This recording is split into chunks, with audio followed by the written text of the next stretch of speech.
Умный холодильник 375 миллилитров. Самый маленький наш умный холодильник. Маленький да удаленький. Сюда много чего помещается. Смотрите, произвела эксперимент. 1 мая мы привезли зелень. Посмотрите, зелень как новенькая. Наша микрозелень. Посмотрите. До сих пор свежая.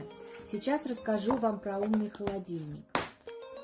Смотрите, умный холодильник предназначен для хранения овощей, фруктов, ягод, зелени. Вот здесь на нашем основании нарисовано, какой продукт как хранить, да, скажем так. И здесь на крышке у нас есть слайдер. Открытое положение, закрытое и полузакрытое. В зависимости от того, что мы кладем в наш умный холодильник или храните. Сейчас у нас наш умный холодильник по акции.